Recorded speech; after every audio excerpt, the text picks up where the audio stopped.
One day, my daughter said to me, "I can't stay quiet, my mouth wants to talk." And I couldn't wait to hear what came out of it next. We don't spend enough time telling stories or listening to those of the people who shape the world we live in. Here are real stories of the eclectic cast of characters I've collected in my menagerie of weirdos. They're brave just like you, and they deserve to be listened to. I'm Sam Jenny, and this is Everyone's Weird, and So Are You.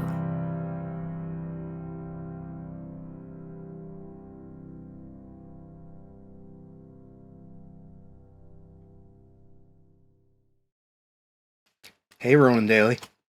Hey, Sam Jenny. Want to do another episode of Everyone's Weird, and So Are You? I guess, yeah. Let's do it. Awesome. Nice. So, Ronan, what's happened to you this week? So I guess, I got these two really cute new things that I'm obsessed with. They've impeded quite a bit on my productivity and just overall sense of timeliness to things. I have an example of what I'm going to show you for audio listeners. I will describe them to you as soon as they are within the studio for our visual listeners. I'm just waiting for our really, really fast, efficient producer Josh to bring them into the studio here. Obviously they're Suspense is building. yeah, they're a little scary. They're a little maniacal. It's you have to wrangle them. It's very, very difficult and dangerous to do so. Definitely not snuggly. Definitely don't just love you and want to be petted and then just constantly purr when you go oh. So here's a fun story. This is Julius Peppers. And Josh told me Hey, that I could get a Julius. kitten and we could have a studio kitten. And so I went to the shelter and I was FaceTiming him while he was drunk golfing with his friends. And he was like, "That's the one." And I'm like, "Oh, I know," because she was super sweet. But then I fell kind of in love with also Gizmo, our goblins. And I asked the girl at the shelter, hey, can I get a 2-for-1 deal? She goes, "We have a military special right now. What branch of the military are you in?" And I said, "Space Force." And she winked at me, and we got 2 kittens for the price of 1. 2 kittens for the price of 1. Julius and Gizmo. We're obsessed with them. We got them harnesses today. We're going to take them on walks. Probably right after this. We're going to take them on walks. Yeah. They have, like, I don't even know, hundreds of toys, like, all the best food. Like, we spoiled the crap out of them. They're incredible. Gizmo had worms from the shelter. I also got worms, so I went through that with her. I might still have them, I'm not sure. But either way, we're all turning into worms together. That's a great deal. Yeah. You get 2 cats, however And many worms. worms, all for the price of 1. Julius Peppers I am is a a little star, though. curious. I'm pretty curious why this shelter is trying to push more cats into the military lifestyle. What's that about? That's a good question. What's That's a the really good agenda? question. That's a really good question. Especially Huh. Space Force. Yeah, so basically, like, honestly, one of these cats would have been like $150, and we got them both for $53 and something, and they were spayed, and I had all their shots other than rabies. I don't think they noticed that Gizmo had her worms because she looked like she had an upper respiratory tract infection instead, which they gave us medicine for both kitties, and we took them to the vet, and we got them checked out. They look great. I think that Gizmo's a little bit older than she said that, or they thought that she was, because she's just way bigger than Julius. Like, already. I guess, wait, they 12 weeks now? 12 or 13? Yeah, I think that Gizmo's more both kittens like quite interested 16. in the giraffe. Yes, as they should be. Also, Gizmo, they are not from the same litter. Gizmo was brought in days before, extremely feral. She was hissing and spitting at everybody and clawing, which she was when she found me too. But because of Dax, I decided I needed to take her no matter what. And within 3 days, she was domesticated. Incredible. And she has to get baths now, and she's such a G about it. Oh my gosh, she's so cool. But Julius has the most perfect kitten face that ever kitten faced. Absolutely adorable. Yeah. Mm-hmm. Yep. Look at that. She's my star. That's a gorgeous cat. I know. And Gizmo's her sidekick. Oh, nice. That's, I mean, She's the smart one. you're saying it right in front of them as well. Like, main attraction, afterthought. Julius is the most Favorite beautiful cat I've child? ever seen in my life. Other Not a one. favorite child. There's no favorites. They both accompany everything about myself. Having I worms. think you've made it pretty clear there's a favorite. Having worms, having the cutest kitten face of all time.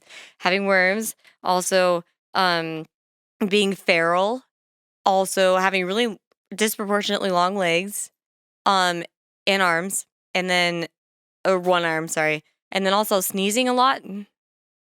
Yeah, I feel like they're a so representation of me. Just to point out, you've described one as being the single most adorable kitten of all time, and you've described the other one as being feral and parasite-ridden. So She is. No she favoritism. is so feral and parasite-ridden. She's so sweet. She's my Nah. baby, though. They follow me everywhere. Gizmo is always right behind me to the point where I almost step on her every time. I try to back up and I'm like, oh shoot, Gizmo's always there. Yeah, they're the best. They're the best thing in the world. Always get 2 kittens. If you're gonna adopt a kitten, get 2. They grow up so much better together, honestly. Yeah. Say the same thing with ferrets as well. Ferrets, I think it said feral, but we could talk about ferrets some other time. No, with maybe next year. With ferrets. Kittens with ferrets? You want to get at least 2. Unless you're in Sweden. They're so social. Nope, that's guinea pigs. Guinea pigs. And that's Switzerland. I don't know. I don't be known. I only listen to half of what you say. I just take fragments. Yeah. Speaking of like weird occurrences, do you have anything to tell us about like that that we don't know? Maybe. What don't you know? That's right. I mean, you don't know the difference between possible? Switzerland and Sweden. We've established I do that, too. But I know the difference between that. I just don't know the difference between the guinea pigs and ferret laws. Okay. Oh, okay. What's the difference between Switzerland and Sweden, Sam? 2 different countries. I don't even know. I never took geography. I'm basically just stalling here while I try to remember any kind of a weird fact whatsoever. Oh, okay, yeah. I'm gonna pet Julius with this giraffe. This giraffe. Oh, actually, I do have a weird fact for you. Did you know that the male platypus has a venomous spur on its hind legs? No, I've never heard about that. It's one of the only venomous mammals in the world. Pretty sure there are no venomous. Oh, actually, cats are kind of venomous. By the way, they do have a venom they excrete in their teeth and claws when they need to. Absolutely need to. But first of all, there's no other venomous mammal that I'm aware of, unless a stingray is a mammal, which I don't think it is. It's definitely not. Is it? Yeah. Okay. No, I don't know. It's a fish. It's a fish. Okay. So anyway, I don't believe you, for one, because why would it be there, of all places? And second of all, platypi are supposed to be very docile creatures. On the hind, they're supposed to be inside of the hind leg. No, I'm like they've got a venomous spur on their hind legs, like on the heel, basically. Oh, on the heel. Oh, I don't know. Do they ride horses? Well, no, because then they'd inject their venom into the horses, so they wouldn't be able to get very far. Then what's the point of it? Do they ride seahorses? I suppose it's that if they're being attacked from behind, it's a good idea to be able to kick out at something. There might be really large seahorses in the what's that trench that I got obsessed with? Mariana Trench. Maybe they're riding them there. We don't know. So James I guess Cameron we can might know. rewind a little bit, and I can let you know that platypus does not live in the ocean, but lives in Australia. In the ocean, Australia. In lakes in Australia? Rivers and lakes and yeah. Are they mean? I don't know, to be honest. But to be fair, take a look at the fauna in Australia and tell me how you don't grow up with an attitude. Like, kangaroos will kick the absolute spine off anyone. You've got every poisonous anything. Spiders, scorpions, all of it. The snakes, everything. Like, yeah, I understand why a platypus would have to kind of grow up with a little bit of a defense mechanism. I'm not sure why it's split between the two sexes, but yeah. That is really strange. Yeah, you think the females would need a defense mechanism as well. Maybe the males are defending them. Who knows? Seems a little sexist. Either way, one of my best friends, It Tina, does. lives in Australia. Y- And the first thing I You said know what it was, how probably many is? scorpions do you encounter in a day?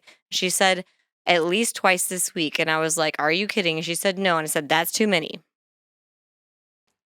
But you were asking how many per day, and then you were saying it was too many when you found out it was less than a daily thing. Well, I was just asking for like a quantification of scorpion encounters. I mean, Sure. any is too many in my opinion, honestly. Yeah. My brother's Yeah. been in Australia for a while now, and they say when it comes to spiders, when you see, we've all seen those pictures somewhere, like there's a clock hanging on the wall, and then like there are just like some legs poking up outside the clock, and you just have to imagine what kind of a giant spider is there. In Australia, those are the ones not to be afraid of. Because the big ones are big. That's their thing. That's how they survive. By being big and eating birds or mice or whatever. It's the teeny tiny little ones in Australia that carry God knows what venom. And those are the ones that you never want to come across. Check your shoes. Brown recluses actually live here. That's terrifying. That could like create for like necrophilia, like your skin just dissolves away. But I wanted to tell you though, don't worry about Connor because I heard from Tina that rugby coaches are immune to spiders. Sorry, Sam. Time out.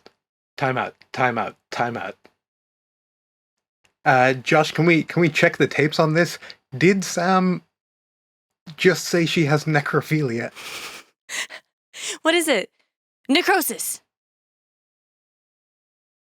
That's my second wrong word of the day. Necrophilia is a very specific thing, Sam. Brown recluse spiders give you necrophilia. That's what was said.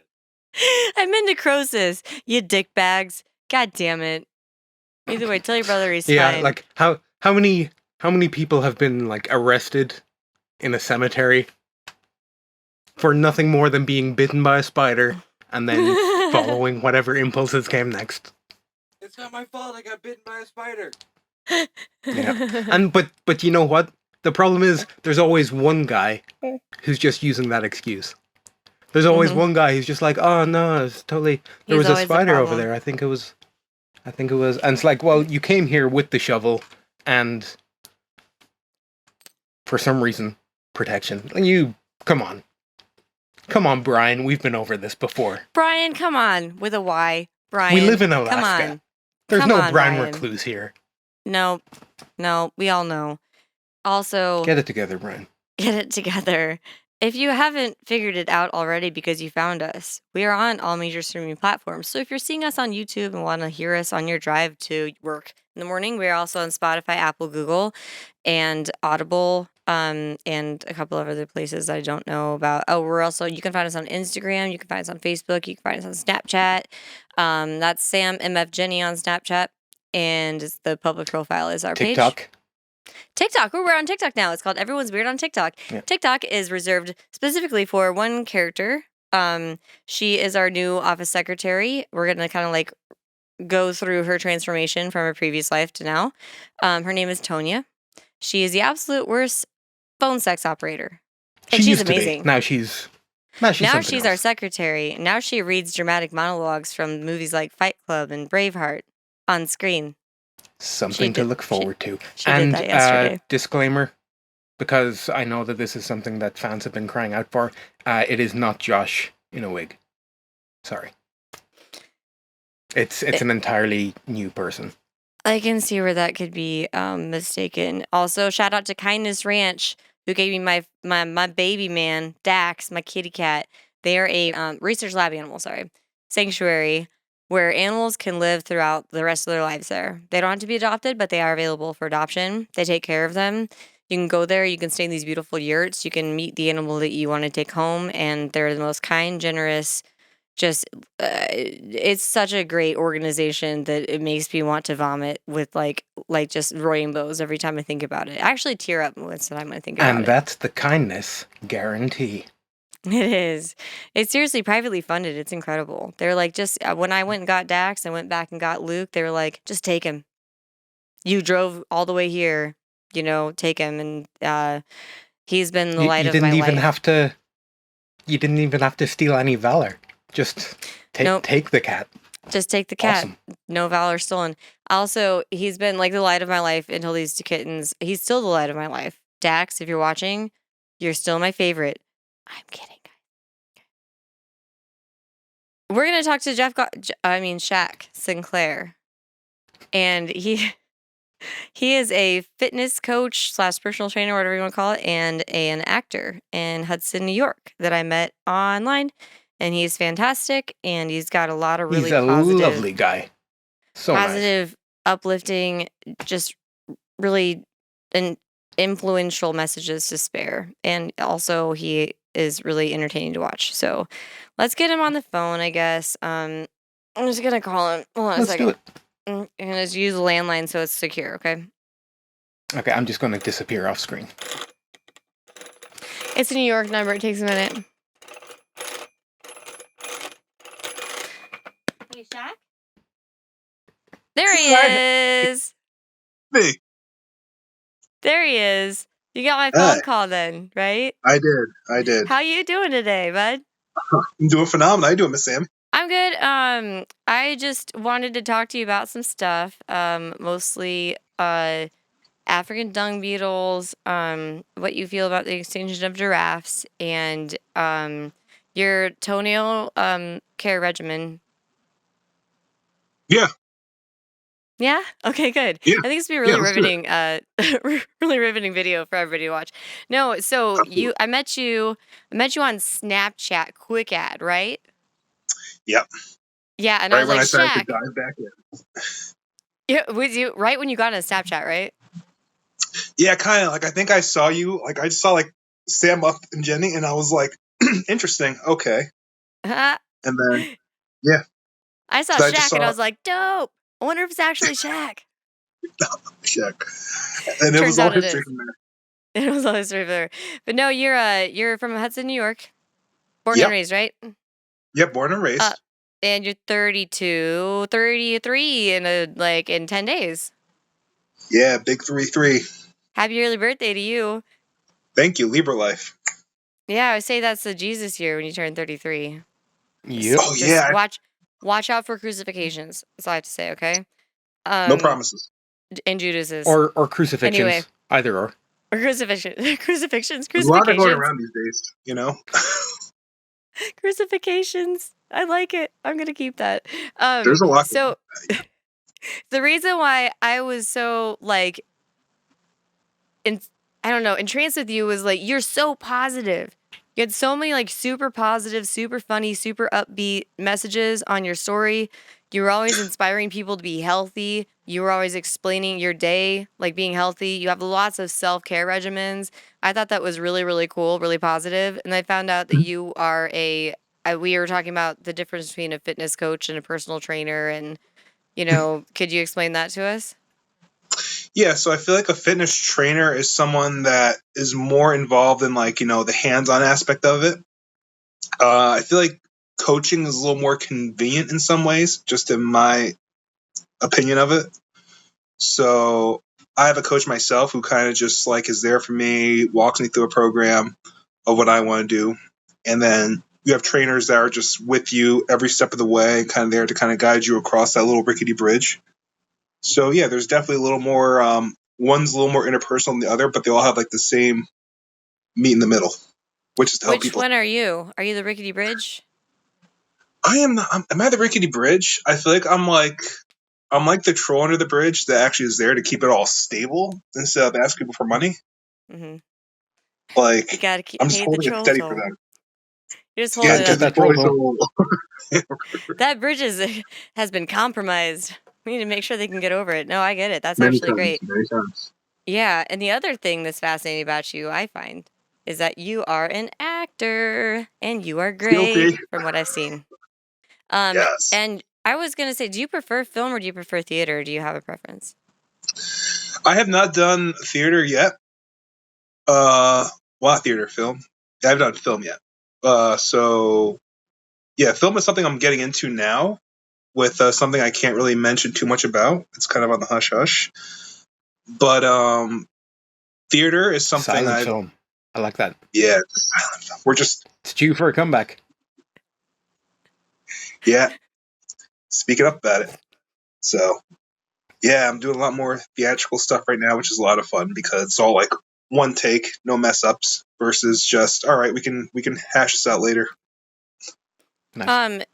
Yeah, that's great. I remember talking to you through your rehearsal schedule and your performance schedule for Midsummer's Night's Dream, right? That's what you were in? Yes, Yeah. correct.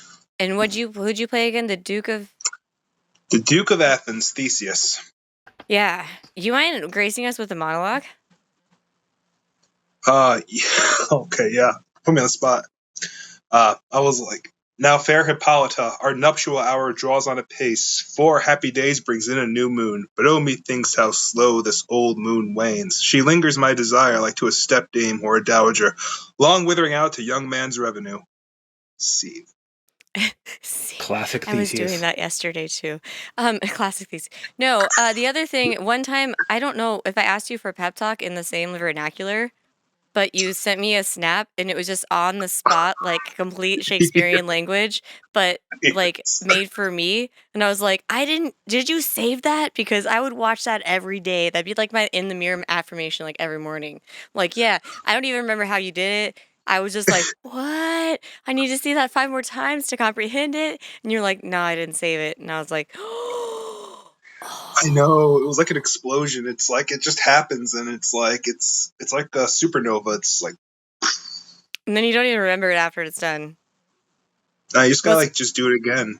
Yeah, you do. Every day. Okay, get better at it. Every day. Practice that. Just Um in the mirror. so you're not married, no girlfriend or anything like that? Not to my knowledge. How do you not know Just if you're kidding. married? It's like I don't know. What happens in Vegas But stays in Vegas. Yeah, you we've all been there. We've had those nights where it's just like, all right, who did I marry? Where does this ring come from? Why do I got like 3 of them? Like, who's calling me? Why are they all in my living room? When did we get a cat? Where the Yeah, kids speaking of cats, I know you have a Oh, roommate. I do, Mm-hmm. and he is. He's chilling in the room. He is kind of like really like bummy. Like he's a combination of skittish and bum. His sister is an outdoor cat too. Like she belongs to my neighbor, and she is a little more outdoorsy and a little chunkier too. So he goes outside? I've been trying to get him to go outside, but he's almost like I have a better shot at giving him a bath. I do get him outside. He Oh. just Side yeah, note, he's just like Skittish and Bum was my favorite vaudeville comedy duo. skittish and and bum. bum. Skittish and bums. I love What's their his name rendition. again? Oh, his name is Sheldon. Sheldon. It's a great name Nice. for a cat. If he wakes up, please put him on camera because he's like, I don't even know how to describe it. It's like only a face only a mother could love, but everybody will love it still at the same time. You know what I mean? His like little, his like, No, did you have like a haircut on him one time? Or is his fur just like that? his fur is just like that. I swear, he is just yeah. I He's sprayed super like cute. nip on like the bed. I put the bed next to me for this, and I sprayed it so hopefully he would come. But he's just hanging out in the other room and just like he's like, nah, I just want to chill right now. He's like from there, yeah. Yeah, So I'm not he's gonna be your little whore. I'm not gonna be your little whore for the show. yeah, he just wants to Sheldon! like Sheldon! Hey. Sheldon! he's not know. here. He's Oh. ignoring me. What else is new? Okay, that's okay. You told me something else Being a about like and Ronan knows this reference too, but sorry, Pepe Silvia. Who is that? Pepe Silvia. Let me get him for you. This here, Pepe Silvia. What's that? It's Pepe Silvia. Come on. That's all it is. I mean, I know the So, character from Always Sunny, but like, yeah. so funny story about how I got him. I actually won him at a fair. And it was one of those games. It was like a you throw like the ball at these like glass bottles. You try to like break them. And for some reason, I was just so enthralled by this game, and I dropped like a lot of money on it, just thinking, all right, I want to win something cool, which is something I can get this from a vending machine somewhere, like God knows where. And so, but I wanted it, and I won it, and the best waste of money I ever got was Pepe Silvia. Nice. How much did you spend? For people listening in audio format, just Shaq did produce a live Potbelly pig there. It's adorable. Has a goatee, which you don't often see on a pig, but You don't. you're missing Very out. well You're groomed. missing out. You should check out the video. Exactly, it's all perspective sure. too. On top of that, it's like how you perceive it. That's what art is. I want to know how much you spent on that potbelly pig with the All goatee. right, okay. I'm gonna guesstimate somewhere between 40 and 80. What? Nice. You are competitive. I Wow. really wanted it. Like it was.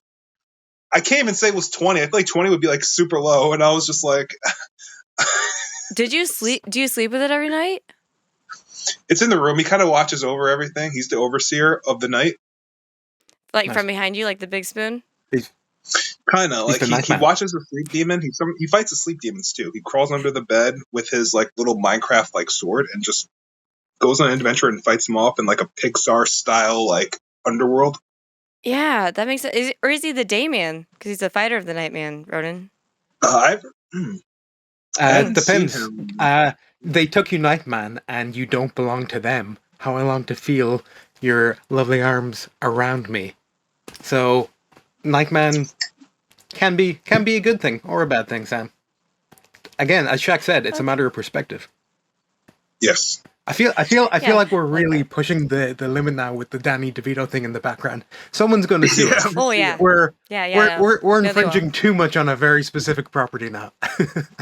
It's called Never Shut up, Cloudy bird. in Birdville, Winchester's in Fieldville, Iowa. That's what it is. Yes. Nice. Yep. Deep cut. Mr. Deeds Agreed. reference. Winchester's Always in bring it back to Fieldville. Mr. Deeds. Yeah. Okay. So you just were in a play. I thought you had another production coming up soon. I do. It's this one's called The Haunted Tavern. Nice. And it consists of about like 8 vignettes. I play a teen in one little skit.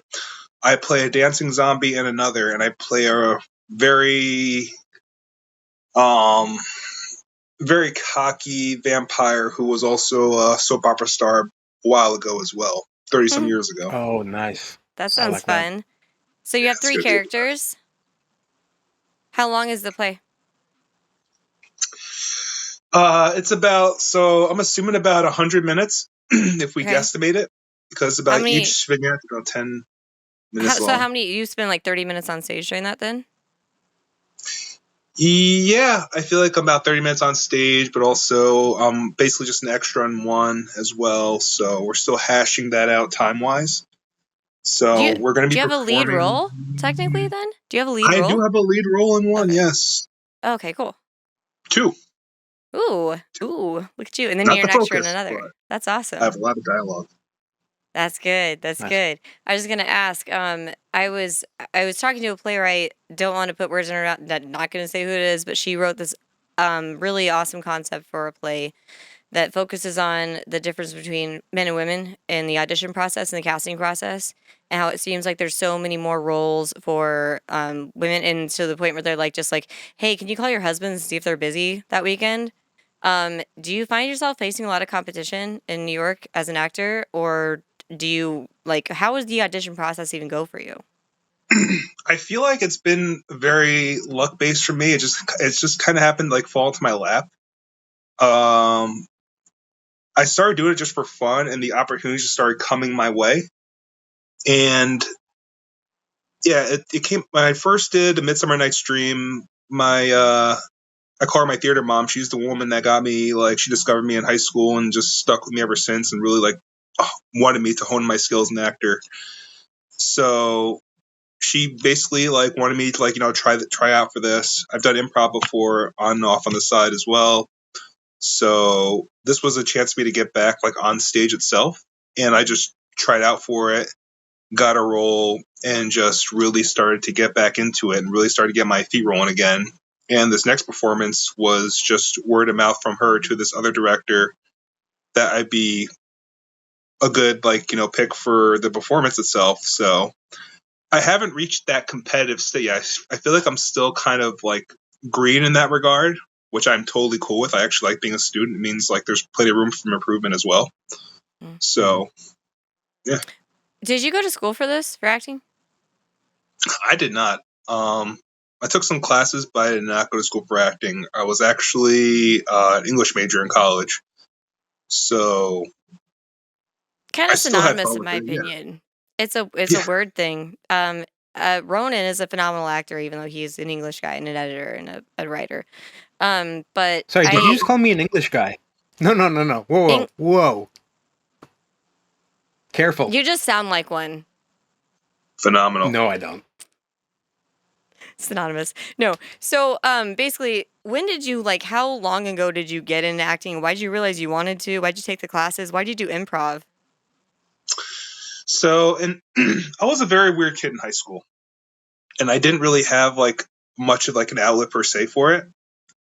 So, but in my acting class in high school itself, this theater class I took, the teacher had his friend, the woman who's like my theater mom. She came to class as a guest and happened to see me and just said, "I like you. I want to work with you." And the rest was history. So she really got me into her program, where it was a bunch of other teens as well who wanted to do theater work as well. And I've done, like, a couple performances through the theater place there as well. And then we actually did improv performances at other schools as well. So That's cool. Yeah. that So was basically, my way of kind of. you're kind of discovered. I was just doing something. I was just being my weird self, and someone was like, "Yo, I like you." So I you want just like let's to try new things. Like, I just want to see what I fit in, right? Yeah, it's like, I feel like, not to sound like a main character, but I feel like I'm just someone that likes to, like, I go with the flow of things. When I don't try so hard, at least anyways, things just kind of, like, just happen to come my way. Not to say that gives me a reason to, like, just sit there like a magnet, but I feel like when your intentions are in the right place and you just really have a goal and something you want to do, the work just kind of just happens. You get a vibe for what's going to come your way and what you're going to have to work for, and it kind of just comes together. Okay, so What happens when you try you've heard too it here, hard? kids. Hard work is for suckers. Nerds. Yeah, what happens to you when you try too hard? Exactly. Do you find that you, like, push it away almost when you try too hard, or what? I feel like it almost gets overwhelming. Like, Okay. Yeah. I feel like when you try too hard, it's like you create, like, there's, like, almost like a competition with yourself where you almost, like, set the standard that's so high that it becomes almost unrealistic, and you have to learn how to, like, draw that baseline of where you want to be versus what's realistic for you, and just to not be afraid to, like, take your time. Just, like, taking bites versus gobbling up whole, and then you might choke on something, and next thing you know, you're falling on the floor with a mouthful of peanut butter, choking on the spoon. I think you just said goblin. Goblin. Whoa. Goblin. They just say awesome. that psychologically as well, though. Like when you really, like, want something, it's so easy to fall into the external trap of, like, just appearing desperate, and desperation drives away interest. And so, like, yeah, it can be a self-defeating thing. That's why I've never tried anything. This man knows what he's talking about. Right? No. So I don't, and I firmly believe that no one does. You see? We're all just improvising.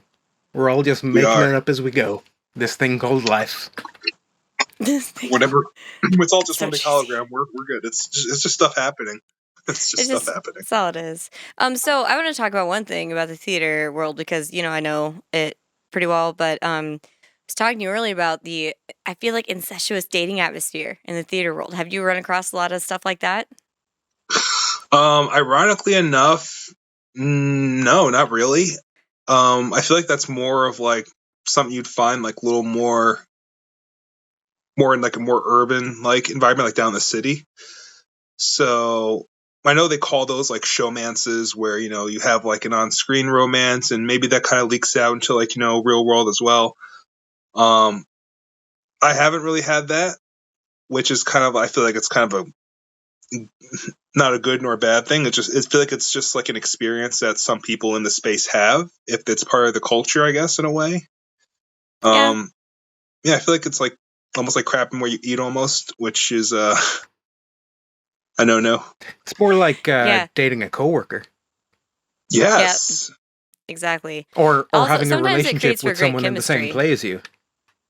Mhm. Yeah. It's almost like having a relationship, yeah, or some other and other people in the same way as you. Seriously, around In here, fact, it's I think just there are like many free for differences all. between going to the bathroom and eating in the same place. Hygienically, I mean, that's... Sometimes you I'd do lose my both. appetite. Por Hannah I Lost mean, yeah, it Dose. depends what you're doing too as well in the bathroom. Like, What's your time limit? yeah, Where are you it's like going? when is I, when I, when is the it's smell like going to get to me where I have to stop eating? if it's that critical that you need to make space, you're probably not hungry. That's my stance. It might be controversial, but Your guts a That's second fair. brain. That's give it a fair. minute. I'm Give it thinking a about it. minute. It's fair. It's fair. I like Yeah. it. Where do you want to go? Like, I know. Okay, so the reason why you're doing the fitness coach, weight loss, whatever you want to call it, personal trainer, whatever. I would say Mhm. you're a personal trainer, right? I think that's I am. yeah. Okay. You started that probably after your own weight loss journey, correct? Yep, Do you I did. believe that right when you is that where your confidence came in to start acting or no? No, I feel like it added on to it. Like, I feel like having they added on to the confidence. Like, I knew I was always someone that was going to be very like charismatic. That like where they were going, who really like just being like on the spotlight. And I feel like losing the weight and just it really was like a boost of confidence, because you lose so much stuff you don't need. It's almost like it's basically physical baggage that your body does not want in the system anymore. Mm. So when you put that energy to something productive in a way that you just like get rid of it, it's like decluttering a space, like on Hoarders. Like, you see all this stuff that they don't need, and it's like, I don't need this right now. Like, it's not super Makes cold, but makes room for more stuff, better it stuff. You makes know what I room mean? for Like better not more stuff. stuff, not more stuff. Stuff in moderation, but better stuff. You Say move into just a better message to house. hoarders out there in moderation. No, I get Mm. that completely. It declutters your brain too. The confidence also helps to declutter your brain. Because you're not second guessing yourself as much as you used to be. How much weight did you lose? I lost for that weight loss period. I lost about 72 pounds in 12 weeks. Wow. That was really it was really that was really just from like me just overhauling my diet completely. Like, I went low carb, very cold turkey. I stopped drinking. I still drank You water, stopped obviously. crapping where you ate. I stopped crapping where I ate, because I wasn't eating like all the poo and the other unnecessary garbage. And then Nice. I got rid of. It's funny. I actually got rid of like my social media too. I didn't get rid of it, but I just deactivated the main one. And Nice. then so that's like less stress, less FOMO, fear of missing out, Yeah, and less comparison too. You're focused on yourself. yeah, it's Yeah, it's it's just a way crazy. to Like, feed insecurity. It really is. Yeah, you yeah, have the best self-care regimen of anybody I've ever met in my life. Seriously, the way that you wind down at night and I don't even know what you're doing with your mouth. I feel like it's a Silence of the Lambs type thing, but it's whatever. I think oh, it's a deep mouth winding tape. thing. Yeah, I do mouth tape.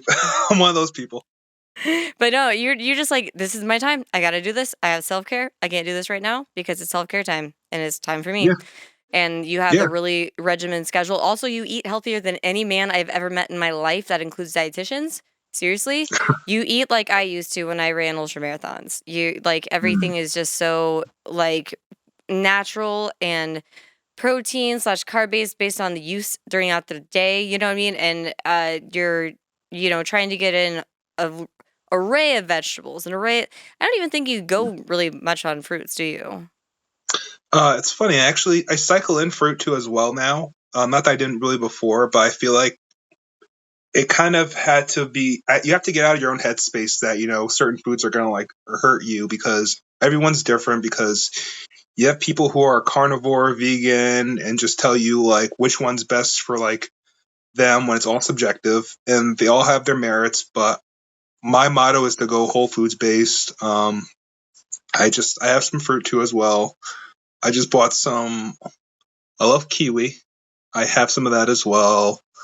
I like berries, bananas in moderation too as well. Green apples. I've been like learning to like love again as well because I feel like once you get caught up in one diet, you have to learn it's okay to eat this other food. Like it's not the food that is the problem. It's how processed is it? Like is this beneficial? Did our ancestors eat this?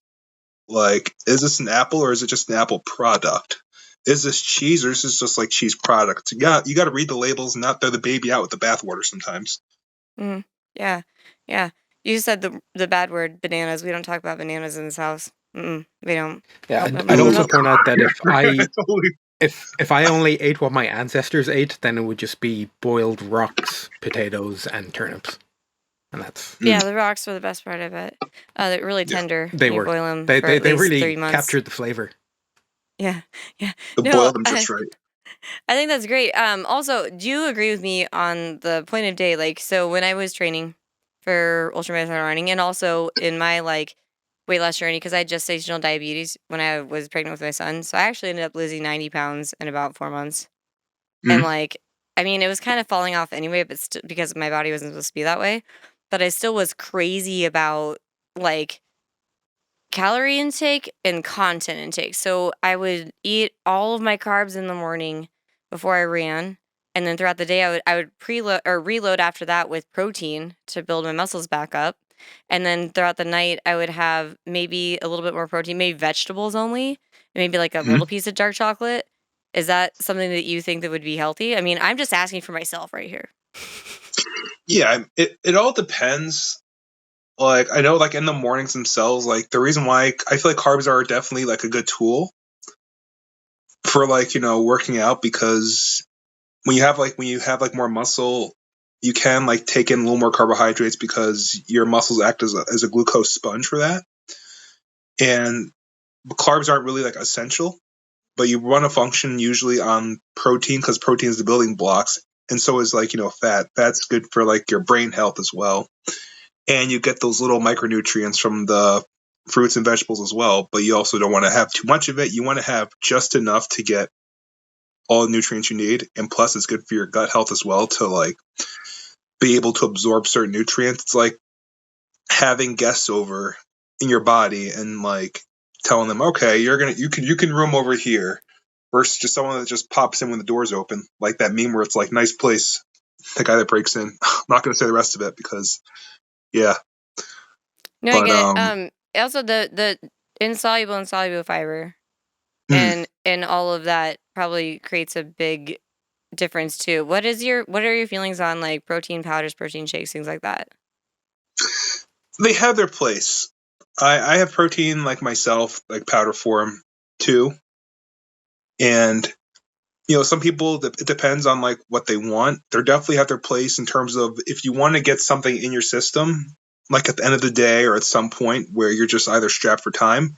It's a very low calorie, convenient way to get in about 30 grams of protein and help you feel full until whatever time it is you eat again or not eat again. Especially at nighttime when you feel like instead of you have to cook something up, I need to get all my protein and I have to do this and that. Like, and then your body has to like focus on eating it and breaking it down, which is good and natural. But if you're really strapped for time, it's a very convenient way to like bring your protein with you or on the go or just get in there real quick and just to help you sleep. I get that. That's cool. Um, so are you wanting to continue to pursue this personal training venture throughout your life and acting as well at the same time, or are you leaning towards one or the other? I feel like as time goes on, I'm going to be leaning more towards the online coaching aspect. I like the in-person training aspect as well because right now I do like, the clients I work with because they're human beings, phenomenal ones with great stories who are who contribute a lot. And so it's good to like have someone that depends on me, but also it's about keeping them accountable for themselves and their health as well, to show them that if you want to move better and feel better, there's a way. Yeah. And it's about showing them like how to switch that lever and how to feel better about themselves too as well. Because a big takeaway for me is I'm teaching people how to like feel better about themselves. They're nervous or hesitant about being in the space, and being active is such an important part of life, especially as we get older, because if you don't know how to pick yourself off the ground when you fall, or if there's not enough muscle, if you don't know how to put something on the top shelf, these are really practical ways for us to like maintain our bodies because we only get one of them. So it's really good to show them like how to maintain this meat suit that we all have that can be altered in a positive way. So I love that. No, that's great. How do you get people over their fear of going to the gym? Pardon? How do you get people over their fear of going to the gym? It's about talking to them, like really like just like speaking with them like one-to-one at the initial session. So sometimes they make the decision themselves, like when we talk on the consultation of what they want to do, what their goals are. I know that if some people feel a little intimidated at first, we'll go to like a different space in the gym where they can like focus on just the workout itself, where it's just me and them. Or if it's a little overwhelming, we'll usually do like some work on the machine as well as finding our space to do like just movement based stuff as well. So it's about showing them that even though the fear is there, when you talk to them, it helps them get out of their own head. Like when you strike up a conversation with somebody, they're not worried about like what's this person doing, like they're lifting heavier than me, or wow, this person has like finessed form. But they're actually like, I'm talking with them, helping them be present with themselves. They're answering questions about themselves, and it's helping them hone in with themselves so they can focus on that and really focus on the task at hand. That's really great. That's actually brilliant. I hate gyms, for the record. That's why I became a runner, because I could just do it by myself. Every time I was at the gym, I felt like I was being watched or like judged, or I don't know why, because I've never been an athlete in my life other than like dance and stuff, which I mean, I know it's That's athletic, but just it's what still gyms are. They're bright. There are mirrors everywhere, and there's no mirrors matter everywhere. no matter what time it is, when you're starting off or when you're getting back into fitness, you feel like everyone is just focused on you and how terrible you are at moving whatever body part you're moving. It's just, yeah. Exactly. It's And the there's worst. always going to be the guys in the corner that are like just like deadlifting like stupid amounts of weight, and they're just like, oh, they're all like each other that's on. And you're just interesting. like over here.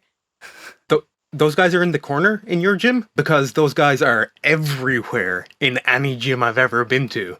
They make up like half of the machines in the local gym here aren't machines. They're those guys.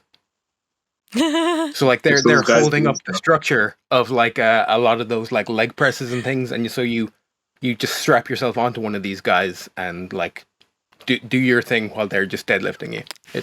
You do your thing when they're pretty severe. deadlifting you. That was an And innuendo. I do feel a little judgment from some of those guys. I can't lie.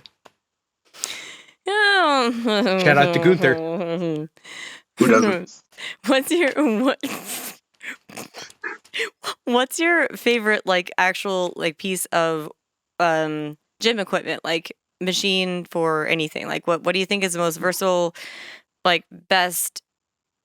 It's if you say elliptical machine, I swear to God, I won't do anything, but I will judge you. Right.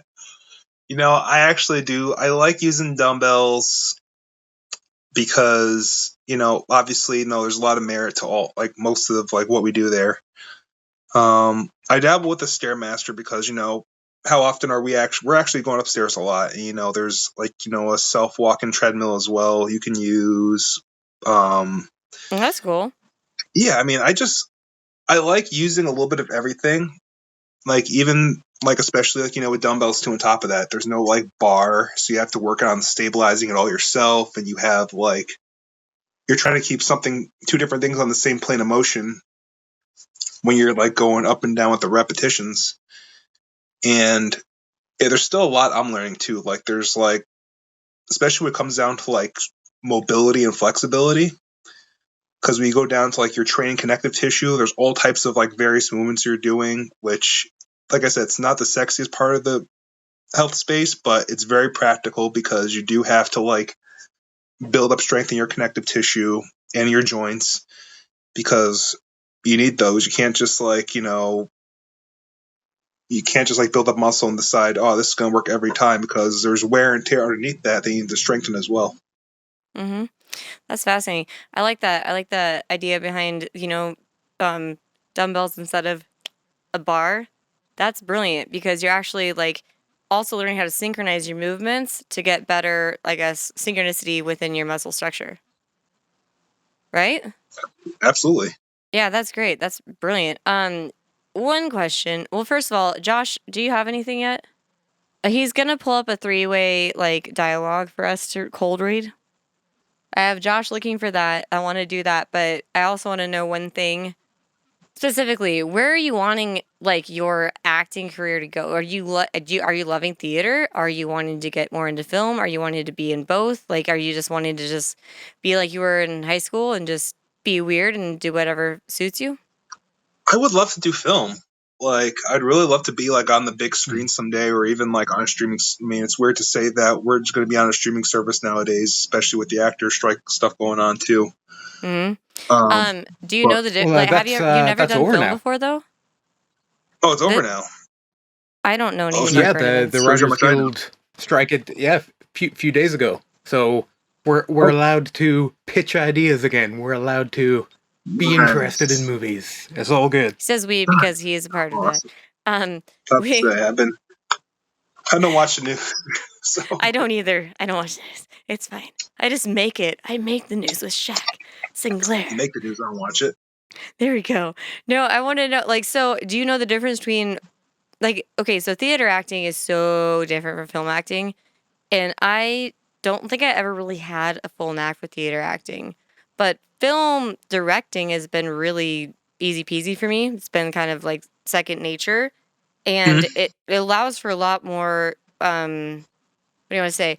For the actor, it allows for a lot more room for error because there are double takes, like triple takes, whatever. But you also have to be perfect on camera. And like instead of a stage where somebody's sitting, 5 yards away from you or 10 or 20 or 35, whatever, you look different. Does that intimidate you at all?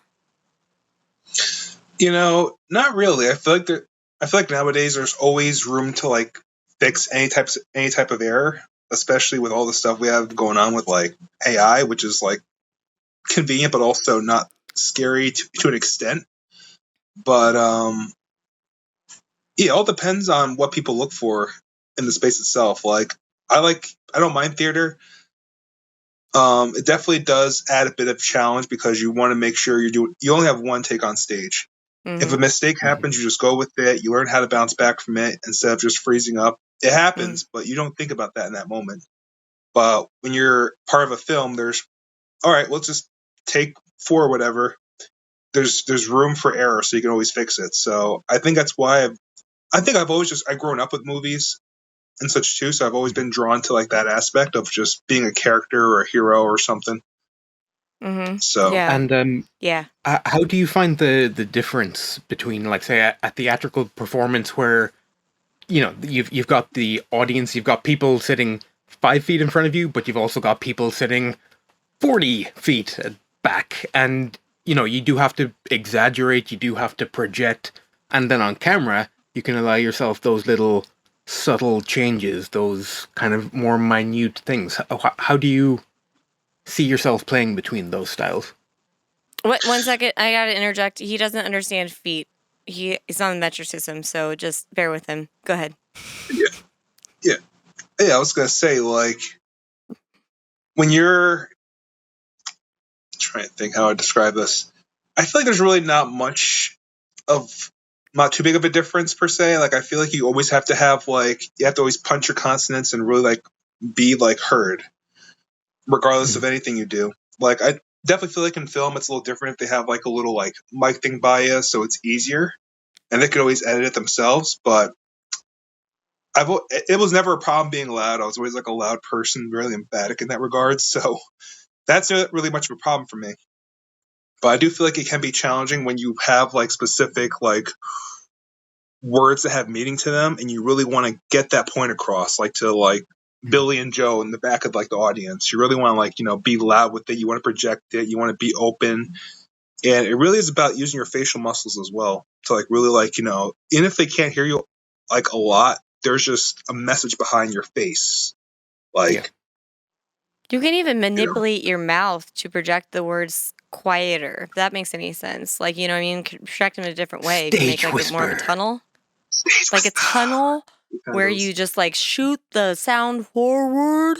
Even though you're talking really softly, it's still as loud as you were talking before. Something I like wish I that, could you see know your what I face mean? doing that right now. Yeah, it's I think, did you spectacular. find something, Josh? Did you find something? Okay, let me look at it really quick. Okay.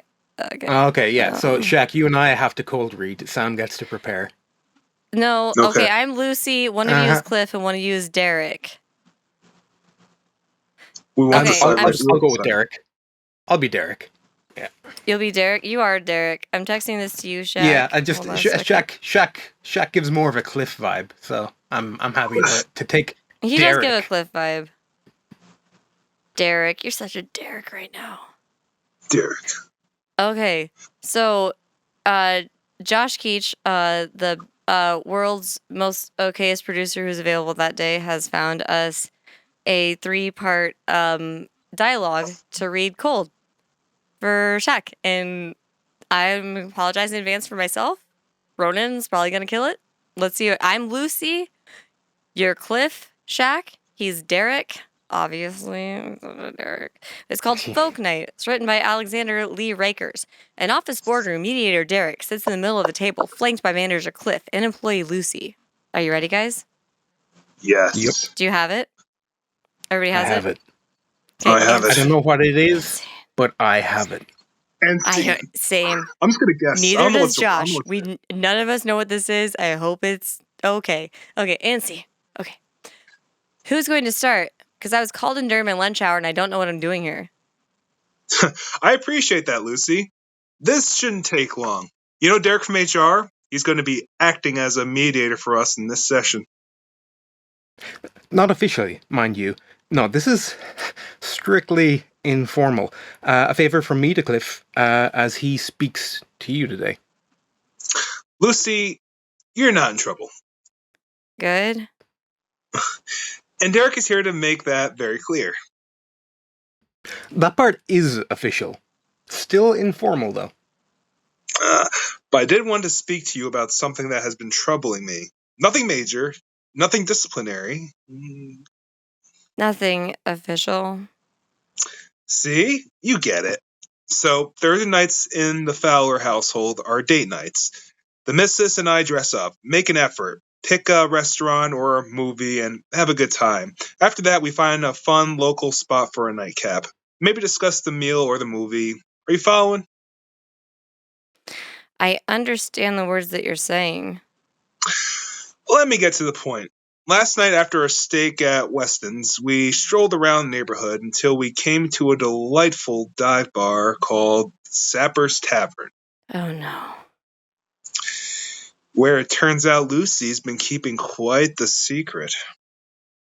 Oh dear. This might need to be official after all. Whatever you're thinking, Derek, it's not that. Lucy was performing on stage in the Sapper's Tavern folk night. She sings, plays guitar. She was magical. My wife loved you. kept trying to find you on Spotify on the drive home. I didn't see you in the crowd. Well, you wouldn't have with the following you've got. A regular hard day's night down at Sapper's Tavern. How cool! You should play the Christmas party this year. Slow down, Derek, because there's a catch. This is why you're here today. We sat there for a few songs, and after a while, as you do, I started listening to the lyrics. The actual words being sung. Correct. And I was shocked, Lucy. Is everything all right? Are you that unhappy in the workplace? The lyrics were union this, bosses that, masters of war, and hammers and bells. You seem like a completely different person. Cliff, I don't mean to sound awful, but it's not really any of your business. Right, Derek? I'm singing my own time. I'm not hurting anybody. I'm worried if you're hurting. These delusional statements about industry, the very systems that keep us clothed and fed. Is there any chance that you're infringing on my right to my own political opinions? God, no. This is all very informal. It still feels like a violation of my privacy. Then we're agreed. You shall sing your songs at home. What? No. You stepped in my gig. Listen to my songs. I didn't bring the folk night audience here to the office. That would not be appropriate. But I can't have you working here knowing it makes you unhappy. Are you unhappy in your job? Derek, do I have to answer that? You sort of did.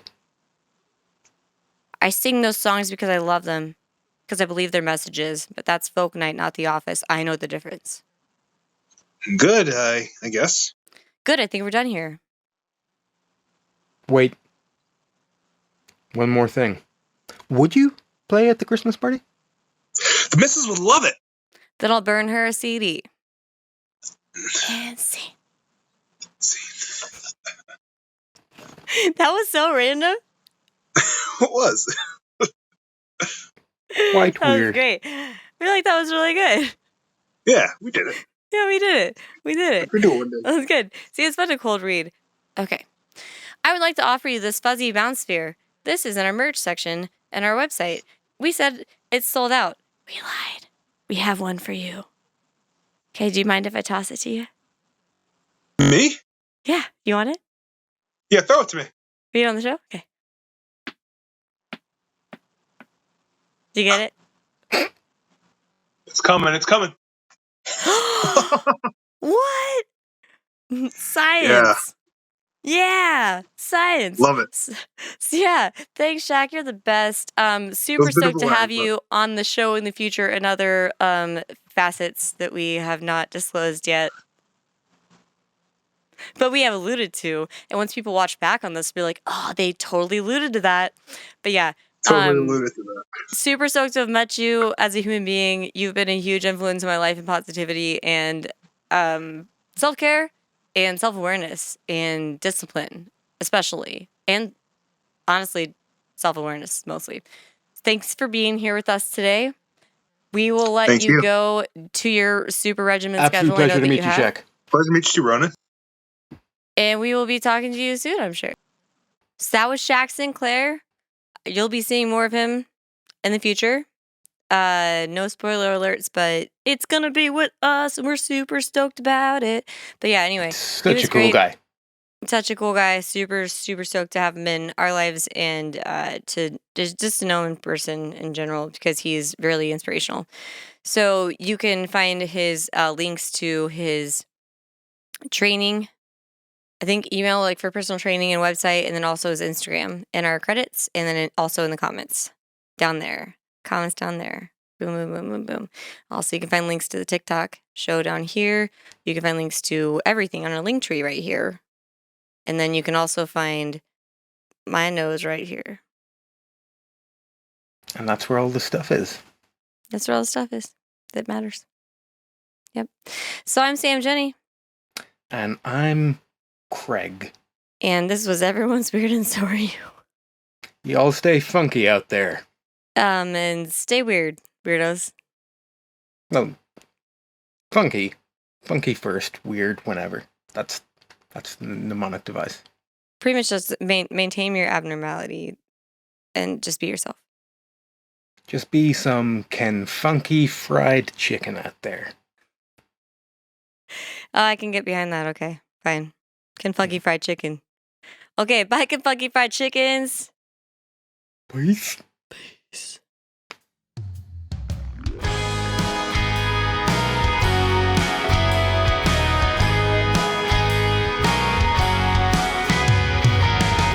I'm sad and I'm happy all at the same time. I feel like two colors mixed into gray. My dreams like the stars shining so bright. I feel like my life